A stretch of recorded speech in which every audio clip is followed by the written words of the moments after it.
नमस्कार, prime news देख रहे हैं आप और मैं हूं आपके साथ प्रियंका चावला। रुक करेंगे देश दुनिया से जुड़ी तमाम बड़ी खबरों की ओर। इस वक्त की बड़ी खबर आपको बता दें, आज बी सुदर्शन रेड्डी नामांकन दाखिल करेंगे। इंडिया गठबंधन के उम्मीदवार हैं बी सुदर्शन रेड्डी। बीजेपी ने अपने सांसदों के लिए आज के लिए व्हिप जारी कर दिया है। उपराष्ट्रपति चुनाव के लिए नामांकन का आज आखिरी दिन यानी 21 अगस्त आज आखिरी दिन। उपराष्ट्रपति पद के चुनावों को लेकर आज नामांकन दाखिल करने का आखिरी दिन है।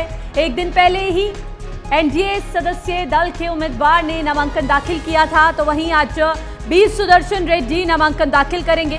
उपराष्ट्रपति चुनाव के लिए नामांकन बी सुदर्शन रेड्डी आज दाखिल करेंगे। इंडिया गठबंधन के उपराष्ट्रपति पद के उम्मीदवार हैं बी सुदर्शन रेड्डी। उपराष्ट्रपति चुनाव के लिए आज नामांकन का आखिरी दिन। उम्मीद है कि आज जो नामांकन दाखिल बी सुदर्शन रेड्डी की तरफ से किया जाएगा, इसमें राहुल गांधी भी शामिल होंगे। इसके साथ साथ तमाम नेता भी कांग्रेस के और इंडिया गठबंधन के नामांकन के दौरान यहां पर शामिल हो सकते हैं। उपराष्ट्रपति पद के विपक्ष के उम्मीदवार सुदर्शन रेड्डी इंडिया ब्लॉक के वरिष्ठ नेताओं के साथ आज अपना नामांकन दाखिल करेंगे। इस दौरान राहुल गांधी के भी शामिल होने की संभावनाएं जो है वो जताई जा रही हैं। और राज्यसभा में यहाँ पर लगातार जिस तरह से उपराष्ट्रपति पद को लेकर चुनाव होना है, आज आखिरी तारीख 21 अगस्त बताई जा रही है। ऐसे में आज इंडिया गठबंधन के उम्मीदवार बी सुदर्शन रेड्डी नामांकन दाखिल करेंगे।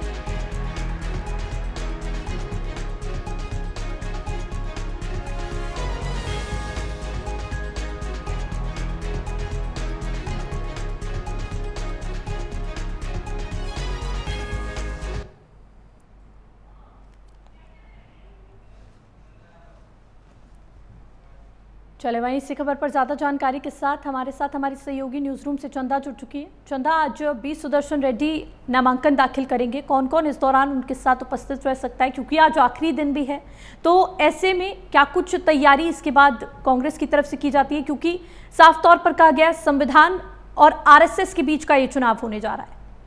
आज जो आखिरी दिन है नामांकन को लेकर विपक्ष के उम्मीदवार है बी सुदर्शन रेड्डी प्रियंका, और आज वो अपना नामांकन तकरीबन सुबह 11:30 बजे दाखिल करेंगे।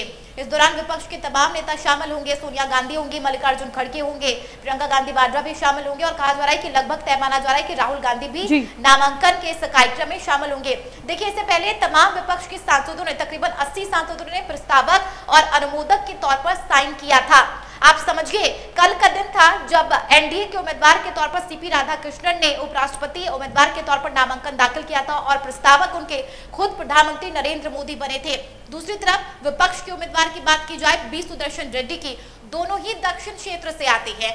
ये आम है और ये कह सकते हैं कि ये दोनों के बीच कॉमन है, लेकिन बड़ी बात ये है कि जिस तरफ से विपक्ष की तरफ से लगातार ये कहा जा रहा था कि संविधान दूसरा सबसे बड़ा संवैधानिक पद है उपराष्ट्रपति का, और ऐसे में जो पद का उम्मीदवार हो वो राजनीति से परे हो, और यही वजह है कि विपक्ष की तरफ से बी सुदर्शन रेड्डी का नाम सामने आया है प्रियंका, क्योंकि वो सुप्रीम कोर्ट के जस्टिस भी रह चुके हैं, जज रह चुके हैं। पहले उन्होंने कई बड़े कमान संभाले हैं। राजनीति से उनका कह सकते हैं कि दूर दूर तक नाता नहीं रहा है, और ऐसे में जो उपराष्ट्रपति उम्मीदवार के तौर पर जो तमाम प्रक्रियाएं होती है वो उसमें फिट बैठती हैं। तो दूसरी तरफ एनडीए के जो उम्मीदवार है सीपी राधाकृष्णन प्रियंका, उनका भी ये सीधे तौर पर कहना है, प्रधानमंत्री नरेंद्र मोदी ने खुद ये कहा था कि वो राजनीति में खेल नहीं करेंगे, और यही वजह है कि सीपी राधाकृष्णन के नाम पर मोहर लगी। जनसंघ से भी आते हैं वो, आरएसएस से उनका नाता रहा है। ऐसे में मुकाबला बेहद दिलचस्प है, लेकिन सबसे बड़ी बात है यहाँ पर नंबर गेम को लेकर। आप नंबर गेम को एक बार बारीकी से समझिए। अगर देखा जाए, कुल मिलाकर 391 सांसदों का समर्थन होना चाहिए जीत के लिए, बहुमत के लिए।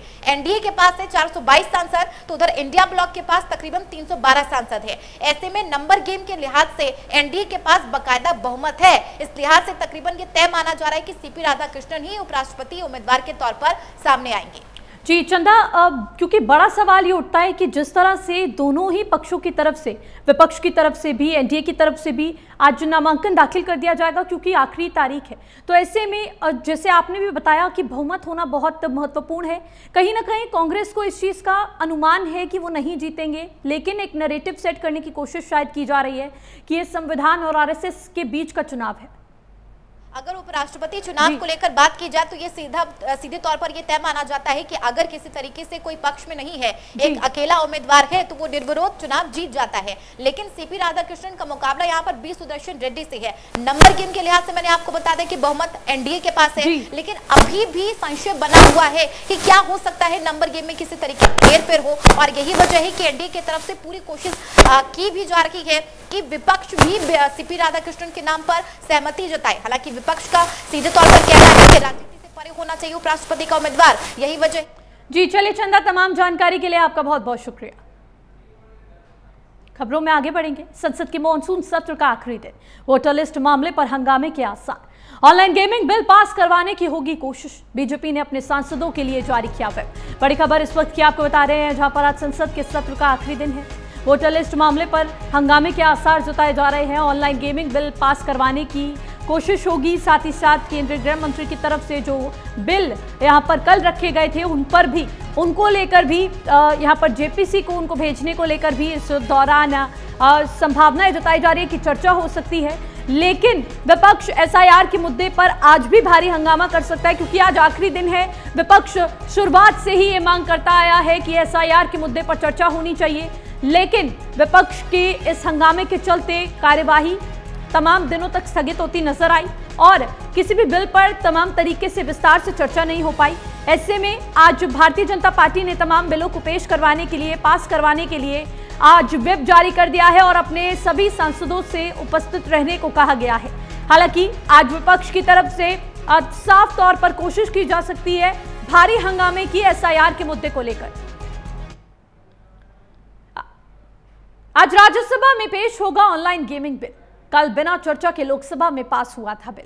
राज्यसभा के बीजेपी सांसदों के लिए व्हिप जारी, सभी सांसदों को राज्यसभा में मौजूद रहने के निर्देश। बड़ी खबर इस वक्त की आपको बता रहे हैं, जहां पर आज राज्यसभा में ऑनलाइन गेमिंग बिल यहां पर पेश किया जाएगा। कल बिना चर्चा के लोकसभा में बिल को पास कर दिया गया था, क्योंकि विपक्ष की तरफ से तमाम यहां पर विरोध दर्ज कराया गया था, हंगामा किया गया था, जिसके चलते इस पर चर्चा ही नहीं हो पाई थी और इस बिल को पास कर दिया गया था। तो वहीं अब आज राज्यसभा में इस बिल को पेश किया जाएगा, उसके बाद इसको राष्ट्रपति की मंजूरी मिलेगी। राज्यसभा के बीजेपी सांसदों के लिए भारतीय जनता पार्टी ने व्हिप जारी कर दिया है और सभी सांसदों को राज्यसभा में मौजूद रहने के निर्देश दिए हैं, क्योंकि आज आखिरी दिन है। ऐसे में तमाम बिल ऐसे हैं जिनको पेश और पास करवाने के लिए सरकार की कोशिश रहेगी, सरकार का फोकस रहेगा।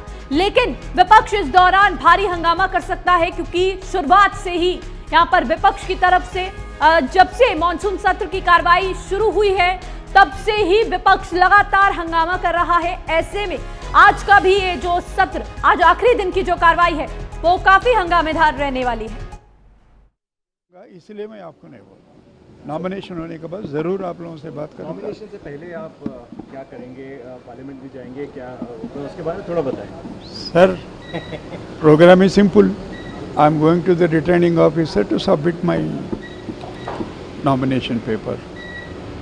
उसके बाद में वहाँ पे कौन कौन आएंगे, कौन कौन रहेंगे, फिर वो बाद में का आपसे बात करूँगा। अभी तो नमस्कार आप लोगों को, thank you. We will definitely talk after.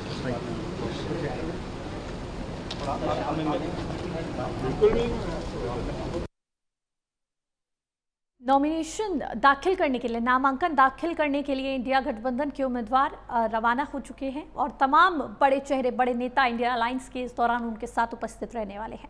खबरों में आगे बढ़ेंगे। दिल्ली के मुख्यमंत्री पर हमले का मामला, आरोपी राजेश खिमजी को 5 दिन की पुलिस रिमांड। सीएम आवास पर जन सुनवाई के दौरान हुआ था हमला। आधी रात मेट्रोपॉलिटन मजिस्ट्रेट के सामने हुई थी पेशी।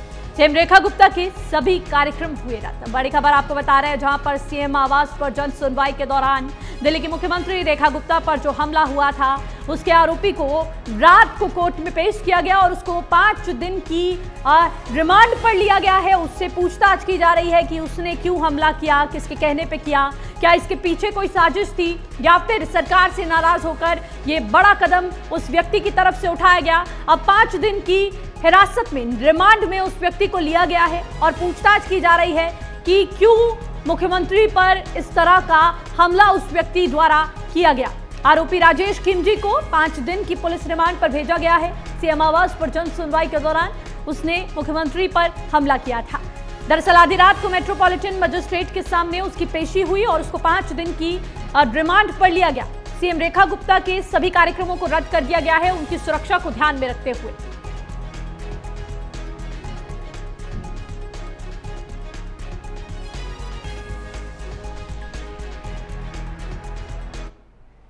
भारत में पकड़ी गई अमेरिका की मोस्ट वांटेड महिला। एफबीआई ने भगौड़ी सिंडी रेनिगेज सिंह को किया गिरफ्तार। 10 मोस्ट वांटेड फ्यूजिटिव्स लिस्ट में शामिल थी। अपनी 6 साल की बेटी की हत्या का लगा था आरोप। बड़ी खबर इस वक्त ये आपको बता रहे हैं, जहां पर 6 साल की बेटी की हत्या की आरोपी मोस्ट वांटेड महिला अमेरिका की भारत में पकड़ी जा चुकी है। एफबीआई ने भगौड़ी सिंडी रोड्रिग्स को गिरफ्तार कर लिया है। 10 मोस्ट वांटेड फ्यूजिटिव्स में उसका नाम शामिल है। अपने 6 साल के बेटे की उस महिला ने हत्या की थी और भारत में वो अमेरिकी मोस्ट वांटेड महिला पकड़ी जा चुकी है। उसको गिरफ्तार कर लिया गया है। 10 मोस्ट वांटेड फ्यूजिटिव्स लिस्ट में उसका नाम शामिल था। और दिल्ली के 5 स्कूलों को बम से उड़ाने की मिली धमकी। प्रसाद नगर और द्वारका सेक्टर 5 के स्कूल को मिली धमकी। दिल्ली पुलिस और दमकल विभाग मौके पर मौजूद। बड़ी खबर इस वक्त की आपको बता रहे हैं, जहां पर दिल्ली के कई स्कूलों को एक बार फिर से बम से उड़ाने की धमकी मिली है। ये धमकी कोई पहली घटना नहीं है, लगातार पिछले बीते कई दिनों से दिल्ली के स्कूलों को इस तरह की धमकी मिल रही है। इसके बाद स्कूल में अफरा तफरी का माहौल बन गया। बच्चों को वापस घर भेजा गया, उनके परिजनों को बुला के। हालांकि आपको बता दें, परिवारजनों में इस घटना के बाद से जिस तरह से लगातार धमकियों का दौर जारी है, जिस तरह से धमकियां मिल रही हैं, उसके बाद से ही परिजनों में डर का माहौल है कि क्या वो अपने बच्चों को स्कूल भेजने में सुरक्षित भी महसूस करें या नहीं। प्रसाद नगर और द्वारका सेक्टर 5 के स्कूलों को बम से उड़ाने की धमकी मिली है, जिसके बाद से स्कूलों में हड़कंप मच गया है। हालांकि तमाम टीमें मौके पर पहुंची हैं और जांच की जा रही है। और नोएडा में जमीनों पर अवैध कब्जे का खेल। सस्ती जमीन बेचकर किया गया अवैध कब्जा। प्राधिकरण ने कार्रवाई कर हटवाया अवैध कब्जा। ग्रेटर नोएडा में जमीनों पर अवैध कब्जे का खेल चल रहा है। प्राधिकरण की सैकड़ों एकड़ जमीन पर कॉलोनाइजर अवैध निर्माण पर मकान बेच चुके हैं। इन भू माफियाओं के रडार पर गरीब लोग होते हैं, जो सस्ती जमीन के लालच में आकर इनके जाल में फंस जाते हैं। इनके लालच के चलते वो लोग अपनी जीवन भर की जमा पूंजी को लगा देते हैं और यहाँ पर बड़ा नुकसान उठाते हैं। नोएडा में जमीनों के अवैध कब्जे को लेकर बड़ा खेल चल रहा है। सस्ती जमीनें बेचकर अवैध तरीके से कब्जा किया जा रहा है। हालांकि प्राधिकरण ने कार्रवाई कर उन सभी अवैध कब्जों को हटाया है। जो लोग भू माफियाओं के रडार पर होते हैं, उनमें गरीब वर्ग ज्यादातर शामिल है, क्योंकि वो सस्ती जमीनों के लालच में आकर उनको अपनी जीवन भर की जमा पूंजी दे देते हैं। ग्रेटर नोएडा में जमीनों पर अवैध कब्जे का खेल चल रहा है, जिस पर अब प्रशासन शिकंजा कसता नजर आ रहा है। सस्ती जमीन बेचकर अवैध कब्जे का ये खेल अब बड़े पैमाने पर चल रहा है, जिसको अब प्राधिकरण की कार्रवाई से हटवाया जा रहा है। जमीनों पर अवैध कब्जे का जो ये खेल है, प्राधिकरण की सैकड़ों एकड़ जमीनों पर कॉलोनाइजर अवैध निर्माण कर मकान बेचते हैं और इन भू माफियाओं के रडार पर ज्यादातर आमतौर पर गरीब वर्ग होता है। इसी खबर पर ज्यादा जानकारी के साथ हमारे संवाददाता नोएडा से आकाश जुड़ चुके हैं। आकाश, क्या कुछ तमाम जानकारी पूरे मामले को लेकर? देखिए प्रियंका, मैं आपको बता दूं कि सालों से ग्रेटर नोएडा प्राधिकरण के द्वारा अवैध जो जमीन पर खेल है, जो प्राधिकरण के द्वारा अवैध जमीनों पर कब्जा कराया जा रहा है। और प्राधिकरण की कोई 100-200 बीघा जमीन नहीं, बल्कि हजारों करोड़ बीघा जमीन है, जिसको कोलोनाइजर जो है अवैध निर्माण कराकर जमीन को बेच रहे हैं। तो जो भूमाफिया है, उनके रडार पर गरीब लोग होते हैं, जो सस्ती जमीन का लालच देकर इनको फंसाते हैं। ये जो कल ग्रेटर नोएडा प्राधिकरण की तरफ से कार्रवाई की गई है, ये विसरक थाना क्षेत्र का मामला है, जहां पर अवैध कॉलोनी को कब्जा मुक्त कराया गया था। यहाँ पर प्रियंका, सबसे बड़ी बात यह है कि जो प्राधिकरण के संबंधित अधिकारी होते हैं, इनका अवैध कब्जा कराने का सबसे बड़ी एक अहम भूमिका होती है।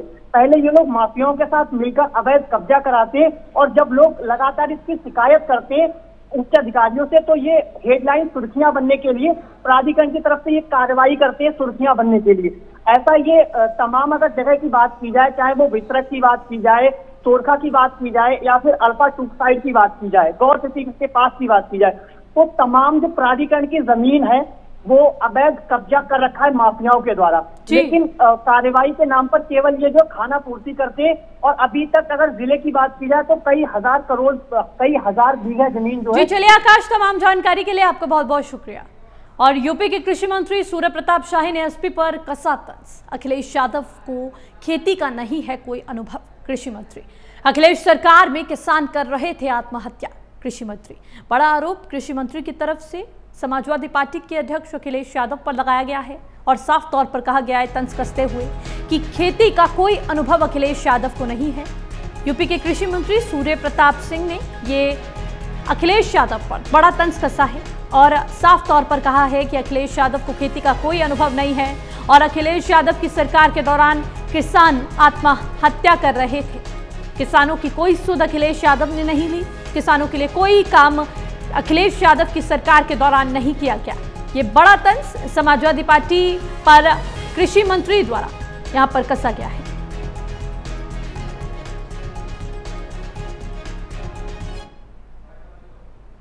आज समाजवादी पार्टी के अखिलेश यादव जी ने जो ट्वीट किया है, उनको खेती बाड़ी के बारे में किसी प्रकार का अनुभव नहीं रहा है। वो रसिया में पढ़े, खेत के मैदान में कभी गए नहीं, इसलिए उनको जानकारी भी नहीं है। उनके शासनकाल में किसान बदहाली का शिकार था।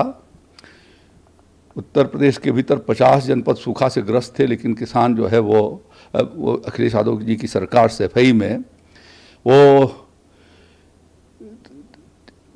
सिने कलाकारों के साथ जो है वहाँ पर जश्न मना रही थी। और अब उन्हें जब वो सत्ता से बाहर है तो किसानों के बारे में उन्होंने जो वो चर्चा। और नई दिल्ली के तालकटोरा स्टेडियम में निषाद पार्टी का राष्ट्रीय अधिवेशन और 10वां स्थापना दिवस ऐतिहासिक रूप से संपन्न हुआ। इस अवसर पर समाज की एकजुटता और शक्ति का विराट दृश्य देखने को मिला।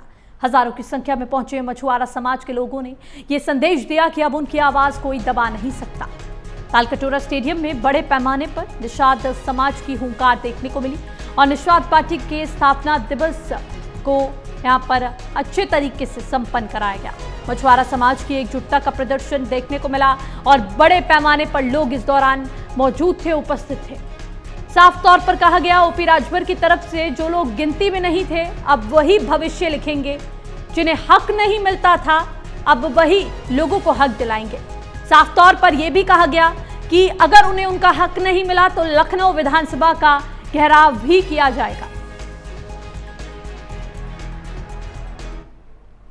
उत्तर प्रदेश में फिर सक्रिय होगा मॉनसून। बंगाल की खाड़ी से नया वेदर सिस्टम सक्रिय। 22 से 25 अगस्त के बीच बारिश का अलर्ट। पूर्वी पश्चिमी यूपी में भारी बारिश का अलर्ट जारी। दक्षिणी हिस्से से होगी मॉनसूनी बारिश की एंट्री। मौसम वैज्ञानिक अतुल कुमार सिंह ने दी जानकारी। बड़ी खबर इस वक्त की आपको बता रहे हैं, जहां पर एक बार फिर से मॉनसून सक्रिय होने वाला है। उत्तर प्रदेश में 22 से 25 अगस्त के बीच बारिश का अलर्ट जारी किया जा सकता है। एक बार फिर से यूपी में मॉनसून सक्रिय होगा क्योंकि बंगाल की खाड़ी से नया वेदर सिस्टम सक्रिय हो चुका है। 22 से 25 अगस्त के बीच बारिश का अलर्ट जताया जा रहा है क्योंकि पूर्वी पश्चिमी यूपी में भारी बारिश का भी अनुमान यहां पर जताया जा रहा है। दक्षिणी हिस्सों से मानसूनी बारिश की एंट्री होगी और मौसम वैज्ञानिक अतुल कुमार सिंह ने इसको लेकर जानकारी साझा की है।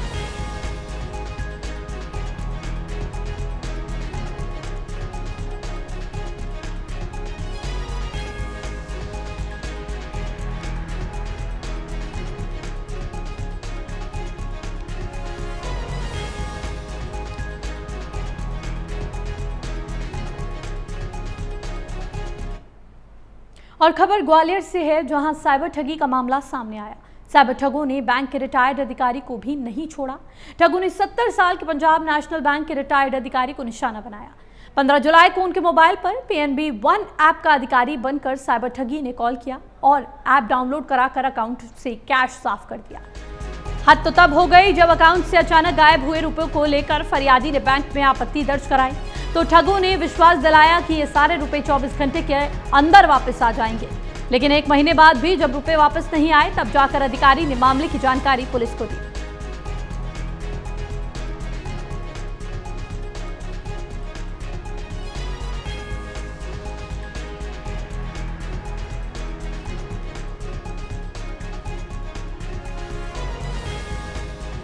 साइबर क्राइम थाना पुलिस अब इस मामले की जांच में जुटा है। ठगों का ये बड़ी ठगी का जो मामला है वो सामने आया, जिसमें 8 लाख रुपए की ठगी की गई है। पीएनबी के रिटायर्ड अधिकारी के साथ ये ठगी हुई है और साइबर क्राइम थाना पुलिस अब इस पूरे मामले की जांच कर रही है। चले वहीं फिलहाल के लिए इस बुलेटिन में इतना ही। देश और दुनिया से जुड़ी तमाम खबरों के लिए बने रहे हमारे साथ और देखते रहें प्राइम न्यूज।